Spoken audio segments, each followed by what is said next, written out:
Hello साथियों, एक बार फिर से आपके YouTube channel agri by NRB classes के ऑनलाइन प्लेटफॉर्म पे आपका हार्दिक स्वागत है। दोस्तों, आज हम बात करेंगे जो हमारी एग्रीकल्चर सुपरवाइजर की दृष्टि से एनिमल हस्बेंड्री की जो क्लासेज चल रही हैं उनके बारे में हम चर्चा करेंगे आपके साथ। जो आज हमारी अगली क्लास है, भारत के प्रमुख पशुपालन से संबंधित अनुसंधान है, उनके बारे में हम चर्चा करेंगे। प्रमुख है उनके बारे में, और कल हम बात करेंगे आपके साथ राजस्थान के प्रमुख अनुसंधान उनके बारे में। तो ठीक है, हम शुरू करते हैं। ये हमारी 9वीं क्लास है। ज़्यादा से ज़्यादा सभी दोस्तों के पास शेयर करें वीडियो को, और पूरी गारंटी के साथ कह सकते हैं कि हमारी जो एनिमल हस्बेंड्री की जो क्लासें चल रही हैं और आपके जो 20 के 20 क्वेश्चन हैं वो आपके इसी क्लासों में मिल जाएंगे, पूरी गारंटी के साथ कह सकते हैं। और जिस दिन आपके एग्ज़ाम होगा एग्रीकल्चर सुपरवाइजर 8 मार्च को, उस दिन आपके साथ आएंगे स्क्रीनशॉट के साथ कि हमने क्या पाया, क्या खोया, क्या पढ़ाया है। तो इसी के साथ हम शुरू करते हैं। तो आप यहाँ देख सकते हो कि राजस्थान चतुश्रेणी की दृष्टि से कला एवं संस्कृति की संत संप्रदाय की क्लास हुई थी कल, वो आप ज़रूर अटेंड करें और ज़्यादा से ज़्यादा सभी दोस्तों के पास शेयर करें ताकि अपना रिवीजन करें प्रॉपर, और अपना आंकलन करें कि कितना क्या याद हो रहा है, कितना क्या रॉन्ग गलत हो रहा है। उसका एनालिसिस आप खुद स्वयं कर सकते हो। एक वाइट पेज ले लें और उस पर पहले 20 क्वेश्चन है वो MCQ को चल रहे हैं, तो उसको लिख लें और बाद में आंकलन करें। और ज़्यादा बड़ी क्लासें भी नहीं ले रहे हैं, 10-15 मिनट 15 मिनट की इतनी क्लासें ले रहे हैं। ठीक है, हम शुरू करते हैं। तो आप यहाँ देख सकते हो कि कुछ हमारी जो कुछ शब्दावलियाँ रह गई थी कल भूख से संबंधित, उनके बारे में हम चर्चा कर लें, फिर बाद में आपके साथ अनुसंधान के बारे में चर्चा करेंगे। तो आप यहाँ देख सकते हो कि जियोफेजिया किसे कहते हैं। जियोफेजिया यानी मिट्टी खाना, मिट्टी खाना, फास्फोरस की कमी से मिट्टी को खाना। पिलोफेजिया बालों को खाना, ठीक है, बालों को खाना है, सॉरी ये थोड़ी मिस्टेक हो गई। और ओस्टोफेजी हड्डियों को चबाना या चाटना या खाना। ये आप देखेंगे कि गायें भैंसें जो दीवारें चाटती हैं, हड्डियों को चाटती हैं, खाती हैं या चाटती हैं, बालों को भी खाती है कई बार दूसरे पशुओं की, तो उसे किसकी कमी से होता है? फास्फोरस की कमी से होता है। ठीक है, और आगे है कोप्रोफेजिया। कोप्रोफेजिया या क्रेटो क्रेक्योट्रोपिया और स्यूडो रुमिनेशन। ये आपके 2021 की एग्रीकल्चर सुपरवाइजर का एग्जाम हुआ था, उसमें कोप्रोफेजिया पे पूछा गया कि कोप्रोफेजिया में कौन सा जो है जानवर आता है। तो कोप्रोफेजिया मतलब स्यूम का या मल मूत्र गोबर अपशिष्ट पदार्थों को खाना कोप्रोफेजिया कहलाता है। कोप्रोफेजिया में खरगोश आता है, खरगोश आता है। ये आपके 2021 सुपरवाइजर के एग्जाम में पूछा गया है। ठीक है, आप विशेष ध्यान रखेंगे इनके बारे में। तो कोप्रोफेजिया के बारे में हम आगे बात करेंगे। तो अपशिष्ट पदार्थों को खाना क्यों फास्ट, ये तो कोप्रोफेजिया प्रक्रिया है जो खरगोश में होती है। ये बाकी है जो फास्फोरस की कमी से होता है, या सूडो रुमिनेशन भी कह सकते हैं।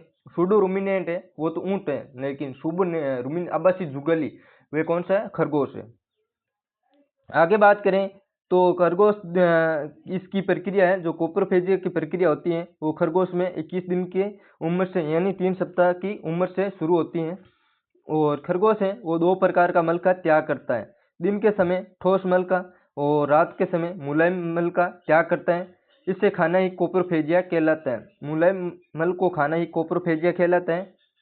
ठीक है, और आगे बात करेंगे कि कईयों को तो पता ही नहीं होता है कि खरगोश जो आप पालते हैं तो उनको के दिन में मल कठोर त्याग करता है, रात में मुलायम मल त्याग करता है, उसे मुलायम मल को ही खाता है। इसलिए किसी को पता ही नहीं रहता कि कब मल क्या क्या है, कुछ पता नहीं रहता है।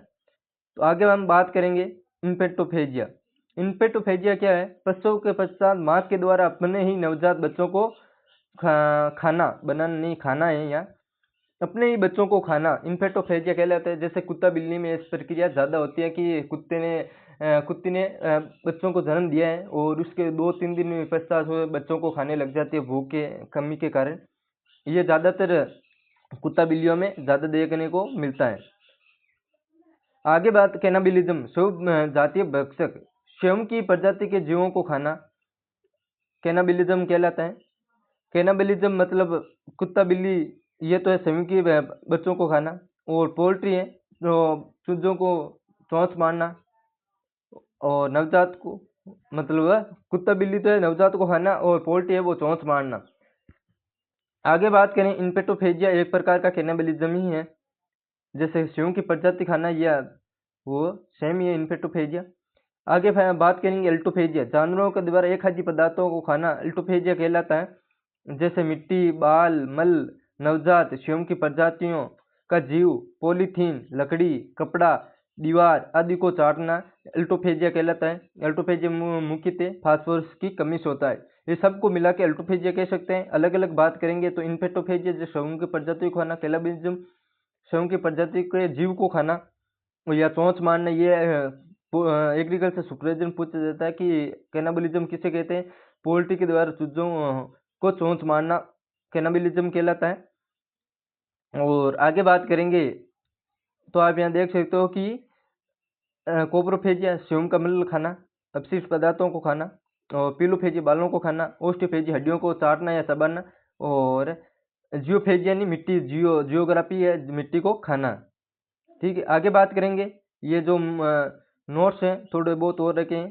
तो अल्टोफेजिया ये पाइका बीमारी का लक्षण है। ये कमी फास्फोरस की कमी से होता है। अल्टोफेजिया को ही डेवलपर एपरेट एक खाद्य भूख भी कहते हैं। जैसे भूख तो नहीं है तो भी खाना अल्टोफेजिया कहलाता। ये व्हाट्सएप का क्यूआर कोड दिए हुए हैं, तो आप स्कैन करके ग्रुप में ज्वाइन हो जाइए ताकि कोई भी सूचना है तो आप तक पहुंच जाए। और एक चीज़ बता दूं कि आपके एग्रीकल्चर सुपरवाइजर की विज्ञप्ति जल्दी जारी हो जाएगी, और उसमें लगभग 800-900 पोस्टें के आसपास और ऐड होने के चांस है। क्योंकि अभी हॉर्टिकल्चर में 500 पोस्ट स्वीकृत है, तो वो भी इसी में आपके ऐड करेंगे, और 500 पोस्ट और ऐड होने की चांस है। ठीक है, हम शुरू करते हैं भारत के पशुपालन से संबंधित प्रमुख अनुसंधान केंद्र।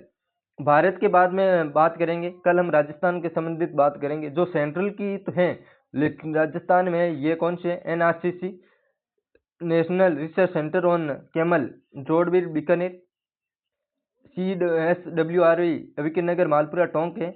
ये काफ़ी बार एग्रीकल्चर में सुपरवाइजर है एग्जाम में, तो ये सवाल एक फिक्स है कि CSWR के संबंधित या तो भेड़ की नस्लें पूछ जाती है, या काम पे है, या फुल फॉर्म पूछ ली जाती है। ये क्वेश्चन तो फिक्स आता ही है। तो अविकनगर मालपुरा है central sheep and wool research institute, कहाँ पे है, अविकनगर मालपुरा। और CCBF central cattle and breed farm कहाँ पर है, सूरतगढ़ गंगानगर में। यहाँ पर थारपर गाय की जो नस्लें हैं वो शुद्ध नस्लें तैयार की जाती है। आगे बात करेंगे हरियाणा की, जो सेंट्रल की योजना है तो इंस्टीट्यूट है, और हरियाणा में अदर राज्यों में उनके बारे में हम चर्चा करेंगे। आपके NDRI national dairy research institute कहाँ पर है, करनाल हरियाणा में है। और NBGR national bureau of animal genetic research, ये जो आपके करनाल हरियाणा में, इनका कार्य क्या है, ब्रीड को संग्रहित करना, ब्रीड की नस्लों को प्रमाणित करना। और आगे बात करेंगे NRC का है national research centre on equine, Hisar Haryana में जो आपके घोड़ों का है। और एक जो बीकानेर में भी है इसका संस्था है वो। आगे CIRB central institute for research on buffalo है, ऑन है यहाँ, ऑन बफेलो लॉज। ठीक है, ये कहाँ पे है, हिसार हरियाणा में। केंद्रीय भैंस अनुसंधान संस्थान कहाँ पे है, हिसार हरियाणा में। आगे बात करेंगे जो उत्तर प्रदेश में है आपके IVR इज्जतनगर बरेली में। इंडियन वेटनरी रिसर्च इंस्टीट्यूट कहाँ पे है, IVR आपके इज्जतनगर बरेली में। CARI सेंट्रल एवियन मतलब पक्षी रिसर्च अनुसंधान कहाँ पे है, इज्जतनगर बरेली में। एक ही कैंपस में है दोनों।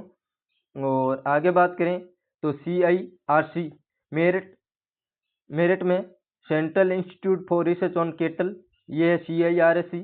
और CIRG कहाँ पे, CIRG है मखदूम मथुरा में। Central institute for research on goat बकरी अनुसंधान कहाँ पे है, मखदूम मथुरा। ये एग्रीकल्चर सुपरवाइजर में पूछा गया है पिछले एग्जामों में। आगे बात करेंगे NMRI national meat research institute कहाँ पे, हैदराबाद तेलंगाना में। और directory of poultry research institute है वो कहाँ पर है, हैदराबाद तेलंगाना में। ये PG4 जो पोल्ट्री की नस्ल थी वो तैयार की गई यहाँ से। और आगे बात करेंगे तो आप यहाँ देख सकते हो कि पूर्वोत्तर भारत में जो कौन कौन से इंस्टीट्यूट हैं उनके बारे में हम चर्चा करेंगे। तो आप यहाँ देख सकते हो कि NRCY दिरांग अरुणाचल प्रदेश में, नेशनल रिसर्च सेंटर ऑन याक कहाँ पर है, दिरांग अरुणाचल प्रदेश में। ये आप विशेष पॉइंट ध्यान रखेंगे क्योंकि 2022-23 में याक को और मिथुन को फूड एनिमल के रूप में मान्यता दी गई है, तो आपके ये सवाल करंट का भी बन सकता है, तो विशेष ध्यान रखेंगे। और NRCP national research centre on pig कहाँ पर है, रानी गुवाहाटी असम में। और NRCMI झरना पानी नागालैंड में कौन सा है, national research centre on Makhdoom mithun. ठीक है, ये पॉइंट है विशेष आप ध्यान रखेंगे। ये भारत के दृष्टि से अनुसंधान है जो भारत के विभिन्न राज्यों में है, उनके बारे में हम चर्चा की है। तो आप इनमें से एक सवाल फिक्स है जो आना है आपके, और आपके शाम को 4 बजे चतुर्सन्नी की दृष्टि से साइंस के MCQ की क्लासेस चले, वो आप जरूर अटेंड करें। आपके 19 सितंबर से एग्जाम है, तो आप विशेष अपना रिविजन करते रहिए और ज़्यादा से ज़्यादा सभी दोस्तों के पास शेयर करें। और किसी भी प्रकार की कोई प्रॉब्लम है तो हमारे व्हाट्सएप ग्रुप, टेलीग्राम ग्रुप में ज्वाइन हो जाइए और हमें मैसेज कर सकते हो, और वहाँ पे आपको PDF भी उपलब्ध करा देंगे और अन्य जानकारी है वो भी आपको उपलब्ध करा रहे हैं हम। ठीक है, जय हिंद, जय भारत।